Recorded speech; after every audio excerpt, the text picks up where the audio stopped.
You will get those slides and recording and the date of our Maryland Spotlight that will be presented by Burlington English. All right, so we're going to move from the national level back to the state level for the next couple of slides. I wanted to talk to you about the Skilled Immigrant Task Force and some of their updated resources. They have a resource guide for new Americans job seekers and a financial literacy guide that are now available on their website. Both of those guides are available in multiple translations. It's also National Hispanic Heritage Month, and if you go to the link that's on that slide, you will find the Hispanic Heritage Month flyer. You'll also find some student spotlights and some students that you might recognize from our Maryland programs. So please go ahead and check that out. So I always like to have some important dates communicated when we gather. So the fiscal 21 Q1 reporting, which is only, Doug's going to talk about it in a minute, but it's really just some NRS tables that we need uploaded to your Google Drives. That's going to be due on October 16th. We talked about this last time, but monitoring is kicking back into high gear starting this month. So about 8 or 9 programs are actually scheduled for monitoring within the next month. Also, November, we are communicating our trainings of practice. So those are varied, but the MIS group is meeting, the EIS group is meeting, the instructional specialists are meeting. So you will see information. You've probably already seen registration links for those specific meetings, but that's what we will focus our attention on November. I also want to mention some state office closures because there seem to be quite a few in the month of November. Election Day, November 3rd, Ellen's birthday, November 11th, and the 26th and 27th for the holiday. Jamie also couldn't be here today, but she definitely wanted to remind everyone of the Maryland TESOL conference that's happening virtually on November 6th and 7th. Registration is still open, so there's still an opportunity for you to participate in that statewide professional development. And Gina's going to talk about it later, but I also want to always make sure that we have our Virtual Training Institute on your calendars for December 7th through 9th.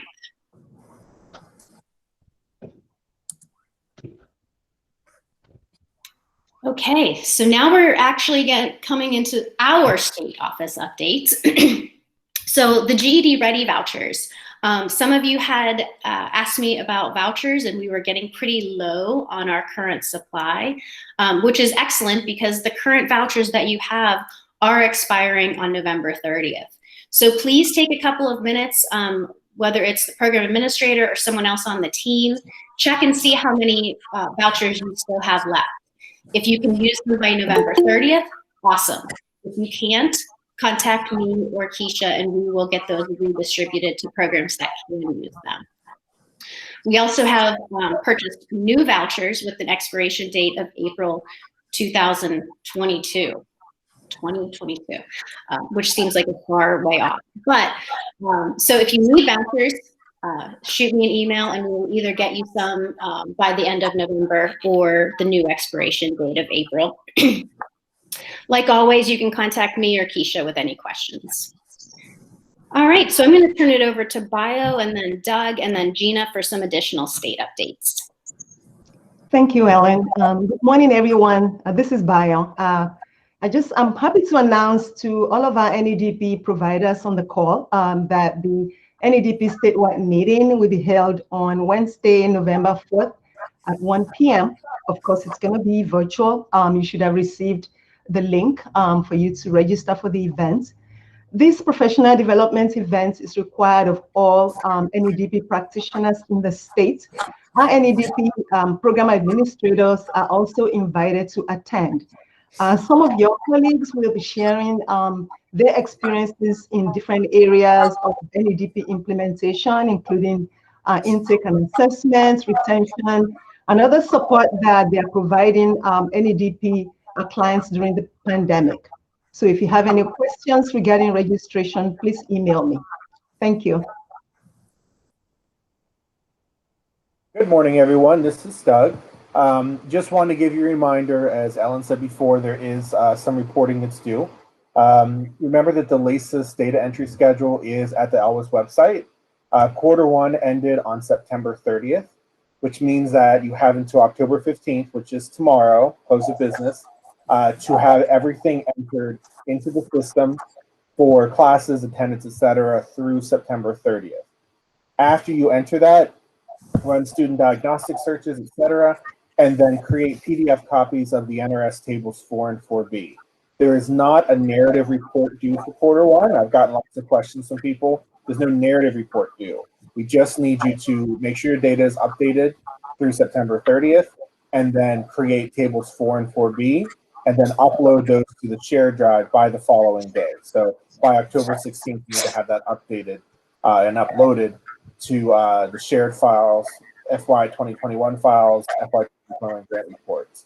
If you have any questions about running the NRS tables, please feel free to reach out to me. Thank you.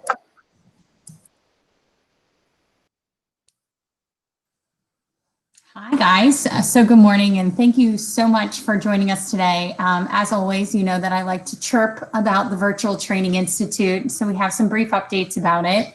If you checked out the site recently, you can tell that it has a beautiful new color pattern. So a slightly different look, and you'll see that we also have the labor logo, which I'm really excited about. We have a tremendous amount of support, and it can be found at a new location, mdadultedvti.org. So no more trying to bookmark ginadavis.wix.com and try to find wherever the heck I put it. This is where it will live. Further and on, we have over 25 submissions for this next institute, which I'm super excited about. A lot of the content is around implementation of distance techniques in the classroom and things like that, which I think are incredibly relevant to our current climate. And hopefully some of the concepts will be implemented long into the future and that this will live on. But we're just super excited about that. So when you get a chance, just check us out. Next slide. So we also wanted to quickly remind you that because Maryland is an ideal state, these courses are freely available to us and our instructors to take. So Introduction to Open Educational Resources, Introduction to Blended Learning, Introduction to Mobile Learning. Even if your program hasn't specifically participated in an ideal consortium, these trainings are still available. So reach out to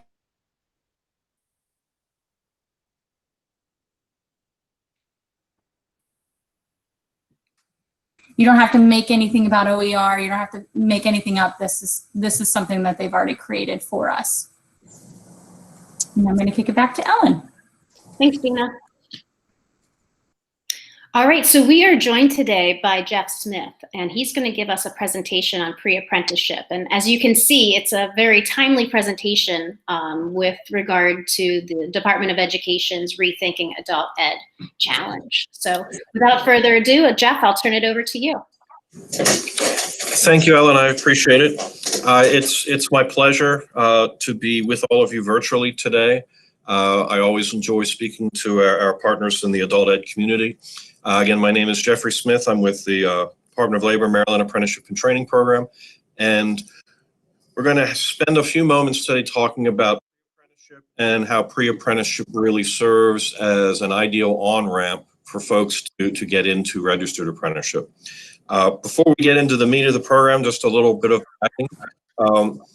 We have at this moment the largest number of registered apprentices that we have had in state history. In September, we actually exceeded 11,000, and as you'll see, that was the number as of yesterday, which represents 46.6% growth since 2012. And positively, one of the strategies that we've been employing that I think has had a huge impact on raising those numbers is indeed pre-apprenticeship, and utilizing pre-apprenticeship to provide job seekers with the baseline set of knowledge that they would need to be able to meet and ideally exceed the minimum qualifications for a variety of different registered apprenticeship programs. Next slide, please. So when we talk about pre-apprenticeship, the basic components that we're looking for, pre-apprenticeship training, it really is set up to allow the participants to explore and learn about various career options within different career pathways. Again, the principal point is to be able to get the set of knowledge that would be needed for them to qualify to meet minimum standards to be actually selected for a registered apprenticeship program. Those pre-apprenticeships also give them the opportunity to benefit from both classroom and technology-based training. So it's giving them a chance to start on career-specific training within a viable career pathway. Particularly for our adult education partners, it allows for the apprentices who need additional assistance to build on their literacy, math, English, and other work readiness skills that ultimately employers desire. And again, that end goal, keeping your eye on the prize, so to speak, is being able to connect and get into a registered apprenticeship program. Next slide, please. So for pre-apprenticeship, it allows for our apprenticeship sponsors. In other words, these are the entities that create and run registered apprenticeship programs for individual businesses or groups of businesses in a group apprenticeship program. Through pre-apprenticeship, it really can help streamline that recruitment process. Again, obviously, in most cases, and indeed what we look at is in pretty much all the cases, what we like to see is that a pre-apprenticeship program has really direct and solid connections to one or more registered programs. What that allows is it allows those sponsors to pre-screen qualified job-ready apprentice pools. It will also help them to recruit a diverse pool of prepared candidates. Particularly for underrepresented populations, pre-apprenticeship will allow them to gain the knowledge that for whatever reason they might have been lacking due to various circumstances. The pre-apprenticeships, again, when they're connected directly to registered programs, will align with the training that would ultimately be part of the apprenticeship program standards. Again, having a pre-apprenticeship pool and folks coming in with an additional level of knowledge inevitably is going to improve retention rates for the registered programs that are key, that are partnered up with pre-apprenticeship programs. And of course, it gives the sponsors the ability to have improved quality control of the preparatory training, since they're directly involved in helping to create and shape what that pre-apprenticeship was supposed to look like. Next slide, please.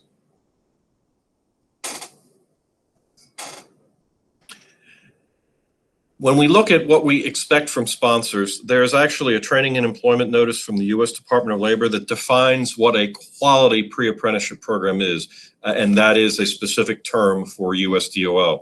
And when we talk about a quality pre-apprenticeship program, it is one that has that direct connection to a registered apprenticeship sponsor. In many cases, an actual registered apprenticeship sponsor may very well be the deliverer of the pre-apprenticeship program, or they may also be working with some other entity, potentially someone in the community college system, potentially a community-based organization, where they are working with those specific organizations and the populations they serve to help craft with them what the curriculum would look like for a pre-apprenticeship program. Those registered apprenticeship sponsors will serve on advisory committees related to the pre-apprenticeships they're connected with. They'll obviously offer their guidance and expertise on what are the minimum qualifications necessary for, let's say, an electrical apprenticeship program. They will share with the pre-apprenticeship provider what are the industry standards that are important for someone coming into that particular occupation to be able to have. And last but not least, the sponsors will share access to state-of-the-art technology. Indeed, in some of the examples that we'll speak about, registered apprenticeship sponsors actually opened up their lab and training facilities for the organizations sponsoring a pre-apprenticeship, so that the pre-apprentices would be learning in the same environment that ideally they would ultimately be working in as registered apprentices. Next slide, please. Sponsors, the ways they can collaborate with pre-apprenticeship programs are identified here. Again, that collaborating on what the assessment would be, what the curriculum consists of, and what preparatory training would be necessary to meet the minimum qualifications for a program. The sponsors will collaborate by helping to set the quality standards for what really needs to be achieved for a successful completer within that particular pre-apprenticeship program. They'll help them identify and establish the competency models and training goals associated with the pre-apprenticeship program. In just about all the cases, when you have a pre-apprenticeship sponsor that is linked with a registered sponsor, that registered apprenticeship sponsor is saying to the pre-apprenticeship partner, your completers will meet the minimum qualifications for our program or exceed them. In light of that, they will consider direct entry and advanced placement agreements for pre-apprentices that successfully complete. And in most cases, these partnerships are identified and defined either through memoranda of understanding or some other formal guidance document that indicates the rights and responsibilities of the pre-apprenticeship provider and the registered apprenticeship sponsor that they are working with. Next slide, please. Again, this is directly from the U.S. Department of Labor Training and Employment Notice. Quality pre-apprenticeship programs contribute to the development of a diverse and skilled workforce by preparing participants, again, and the operative language is underlined, to meet the basic qualifications for entry into one or more registered apprenticeship programs. If there is if an organization that is offering a pre-apprenticeship does not have a defined connection with a registered apprenticeship sponsor, as far as the U.S. Department of Labor is concerned, that is not a true pre-apprenticeship or quality pre-apprenticeship, and that there isn't that direct linkage between a program that says we need more participants, we'd like to diversify our talent pool, what can we do to help individuals who might historically not have been able to access the registered program to be able to do so. Next slide, please. So I'm going to give you just a couple of success stories of pre-apprenticeship programs that we've had. In both cases, the ones that we're speaking about were funded through our Apprenticeship Innovation Fund. Since 2016, the Department of Labor has been very fortunate to have been the recipient of almost $14 million in apprenticeship expansion grants from the U.S. Department of Labor. As part of the first grant we received in 2016, we created something called the Apprenticeship Innovation Fund. This fund was really designed to provide seed money to a variety of entities so that they could bring to us their best ideas, their best practices for what they think they could do and do well in order to expand and or diversify apprenticeship. In this particular example, the Mid-Atlantic Carpenters Training Center, this is a union-based carpentry apprenticeship program. They recognized, as many of our construction sponsors have, that historically there has been a very minor representation of women within the skilled building trades. And this particular sponsor felt it was important to move the needle on that and diversify their program in terms of gender. They brought us a proposal for a pre-apprenticeship. It's probably one of the most unique and memorable pre-apprenticeship program names I've ever heard. Again, remember, this is a union program, so this particular program was called Bringing Sisters into the Brotherhood. And it really was a wonderful example. AIF funds were utilized by the Mid-Atlantic Carpenters Training Center to implement an 8-week pre-apprenticeship. They designed the curriculum and training. It consisted of 320 total hours of instruction. This effort initially focused on training of 8 women into non-traditional training and employment, particularly for the pile driver, welding, and concrete form occupations. When the total number of women was not able to reach the grant, the Mid-Atlantic Carpenters modified their grant to allow 4 men to be added into as well. Of the 8 participants collectively in this first pool, a total of 7 completed. Of those 7 completers, all 4 of the women completed successfully and became registered apprentices in carpentry. The beauty of this is the carpenters felt that it was an amazing success, and since that time, they have self-funded their own multiple cohorts of this successful model since that time, and it has allowed them to consistently help to diversify the gender within their program. Next slide, please.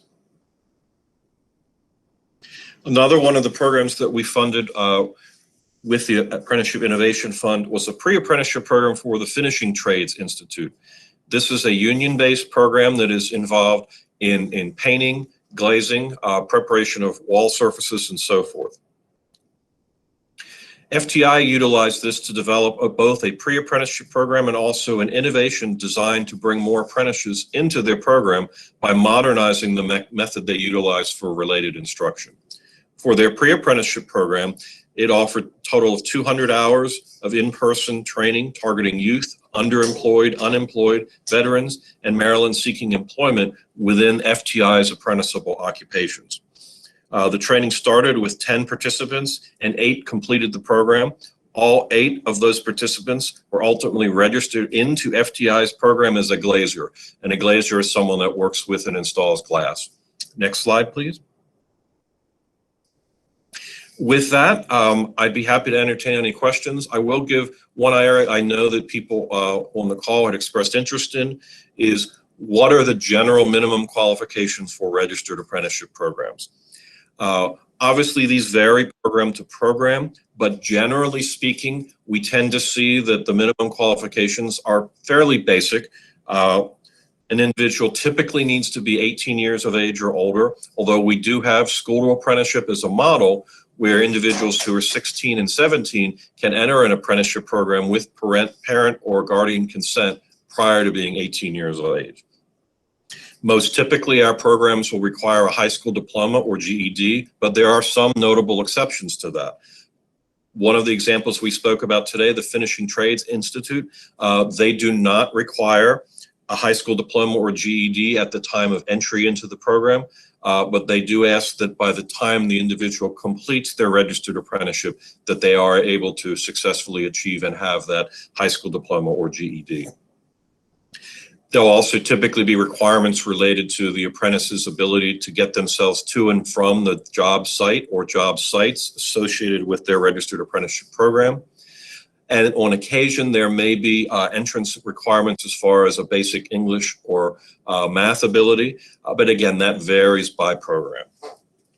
So we do see, we've seen a trend of sponsors that are really trying to think outside of the box and diversify the faces of their apprentices to make sure that individuals of varying backgrounds who may not have been historically represented as much within apprenticeship become represented in it. Since 2016, we have seen a diversification of our system. We've seen a marked increase in the number of women as apprentices. A lot of this is in part due to our creation of what I'll refer to as non-traditional apprenticeship programs. If quote unquote traditional apprenticeship are the building trades, anything outside of the building trades is what we consider non-traditional. That would include our IT occupations. That would include our occupations. That would include elements of advanced manufacturing and so forth. So as we've diversified as far as occupations, naturally speaking, it has made apprenticeship attractive to individuals who maybe weren't interested in the building trades, but did have interest elsewhere. Thanks, Jeff. That's fantastic information. I do see another question in the chat box. Who approaches employers to encourage their involvement in these programs? There are a couple different ways. Obviously, one of the ways that we try to and continue to try to incentivize this is through our Apprenticeship Innovation Fund. Most recently, we actually awarded 3 different pre-apprenticeship grants. One of those went to the Baltimore, DC building trades unions. One of those went to Hartford Community College, and one of those went to a community-based organization, NPower. So we obviously are trying to incentivize utilizing our funds. In many cases, the registered apprenticeship sponsors themselves have identified and recognized the need to diversify their programs, and they have either chosen to create their own registered program or to work with a community-based organization. One of those examples we didn't talk about, Electrical Contractors Chesapeake. They are a non-union group program for the occupation of electrician. They worked with a Baltimore-based community-based organization to help individuals who were low skill, low income, who would not necessarily on their own be able to meet the minimum qualifications to be accepted into IEC's apprenticeship program for electrician.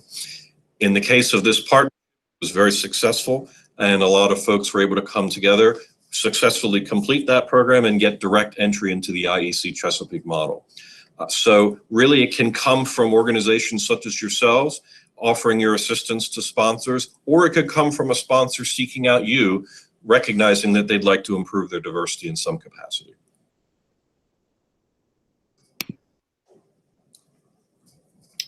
Are there other questions for Jeff?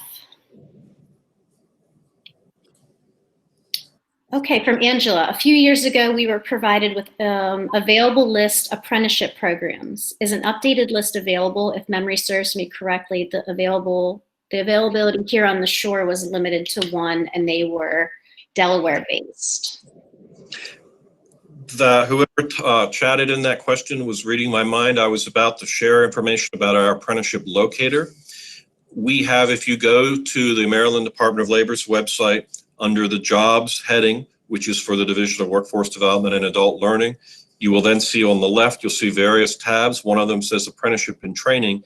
If you go to our Apprenticeship and Training homepage, at the very top, you will see a blue bar that says Apprenticeship Locator.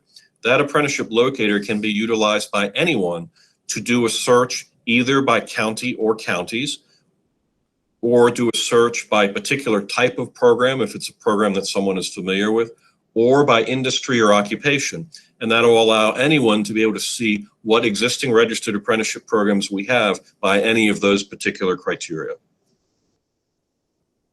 And I'll make sure I link that in the email of resources. So thanks, Jeff. Fabulous, thank you. Oh, one more question from. If I might add to the answer to that question, the department recognizes that that deficiency on Maryland's Eastern Shore in terms of the availability of registered apprenticeship programs. We did permanently assign an apprenticeship navigator, which was a new group of employees that we hired to do exactly what you said: approach businesses, share information about registered apprenticeship. The individual that had that position resigned or retired in September, and we are hot on the trail of replacing that position.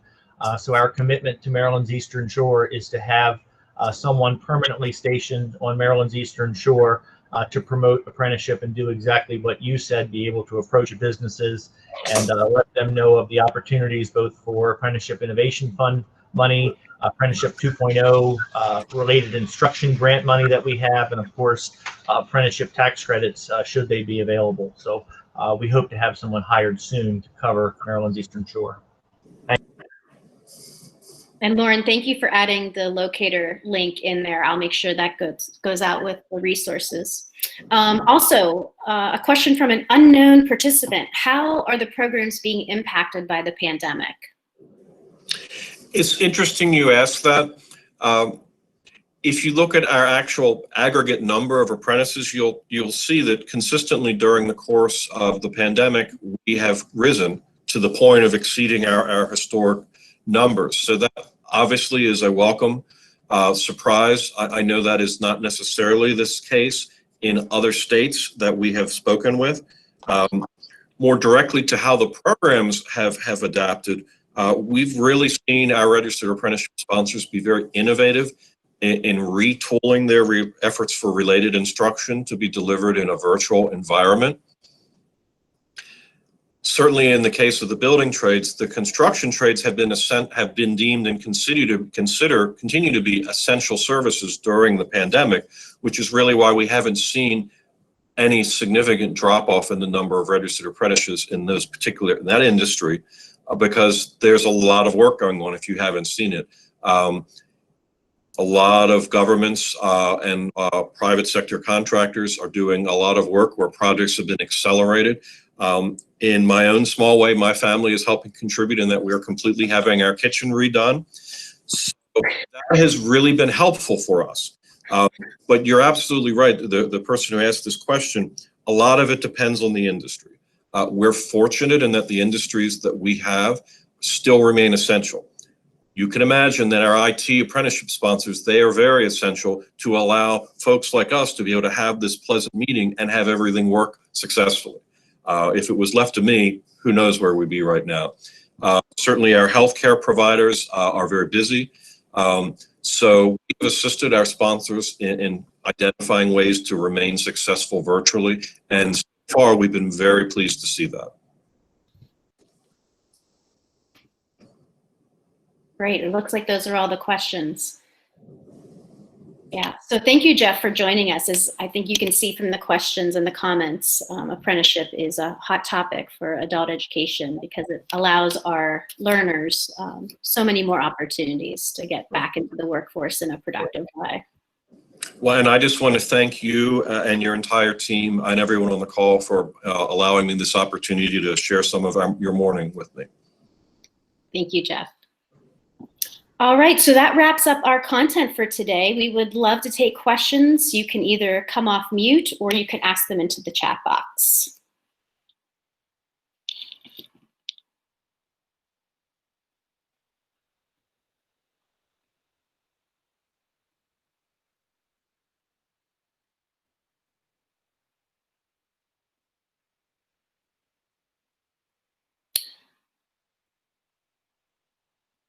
Well, I'm going to take the silence as a good sign. So look for the email from me later once the recording is over. And we will get you the recording, the slides, and all the active links for everything that we shared today. Yes, okay, thank you, Dawn, mentioning in the chat box that MACE will be holding a virtual conference for fiscal 21. Dawn, will that occur in the same time frame as it normally does, early May, or has that not been decided yet? Hey, good morning, Ellen. Sorry, I've been rushing around, so I was trying not to put on my video today. But that's going to be probably a little later in May this year. It hasn't been completely confirmed. We've just been doing some research, interviewing with COABE to try to decide what type of support we would need. I keep bringing up Gina because she's done an outstanding job with the Virtual Institute. But that is definitely going to occur in May, not before the second week of May. I think it's going to be either the third or fourth week of May.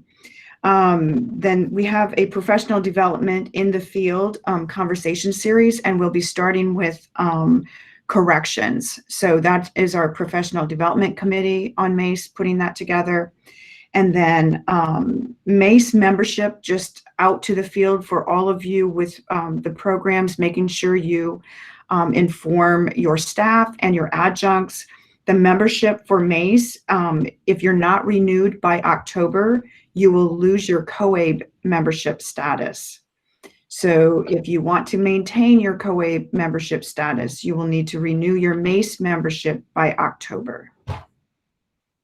And I think that's the end of October? Yes. Yes, by the end of October.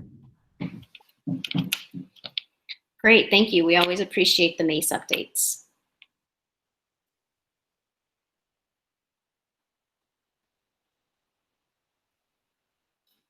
All right, everyone, if there's nothing else, have a fantastic Wednesday. Look for that email later on with the resources. Thank you, Jim. Thank you, Jeff, for joining us. It's great to see you and to see your faces. So thank you so much. Have a great Wednesday. Talk to you soon.